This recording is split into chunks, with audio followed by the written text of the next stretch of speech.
Hi, I'm Dr. Muthulakshmi. I'm a pediatrician. நான் already உங்களுக்கு viral fever பற்றி ஒரு வீடியோ போட்டிருந்தேன்.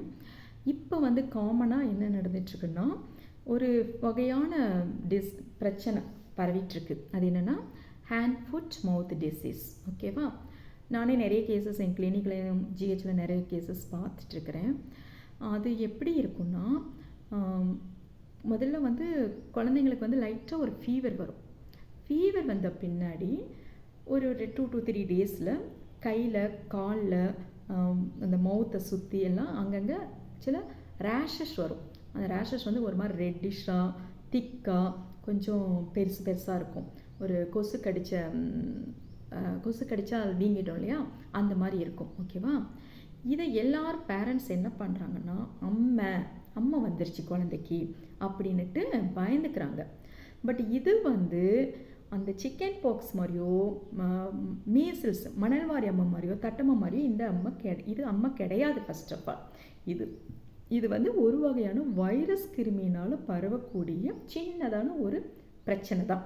இது வைரல் ஃபீவர் வித் ரேஷஸ் அந்த கேட்டகரியில் வரக்கூடிய சின்ன பிரச்சனை தான். ஓகேவா? இது காமனாக யாருக்கு வரும்னா, குழந்தைகளுக்கு ஒரு 2 to 5 years ஆஃப் ஏஜ் குரூப்பில் இருக்க குழந்தைகள் தான் ரொம்ப காமனாக இப்போ அஃபெக்ட் ஆகிட்டுருக்கு. இது என்னென்னா, இந்த மாதிரி குழந்தை 2 to 5 years குழந்தைங்க எங்கே போகிறாங்க, பால்வாடி போகிறாங்க இல்லையா, அங்கே வேறு ஏதாவது ஒரு குழந்தைகளுக்கு இந்த மாதிரி ஒரு இஷ்யூ இருந்திருக்கும். இந்த குழந்தை அங்கே போய் மிங்கிளாகி விளையாடும் போது, அவங்கள டச் பண்ணி விளையாடும் போது செய்யும்போது ஈஸியாக அந்த கிருமி ஸ்ப்ரெட் ஆயிடுது. ஓகேவா? இதனால தான் இது வருது. இதை நம்ம இதை குறித்து ஒன்றும் பயந்துக்கிட வேண்டாம்.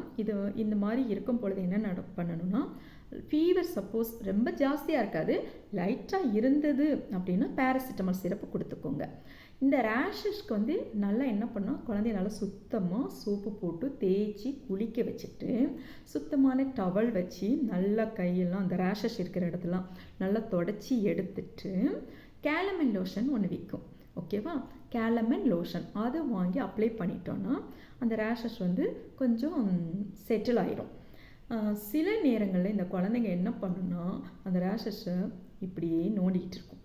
பிச்சி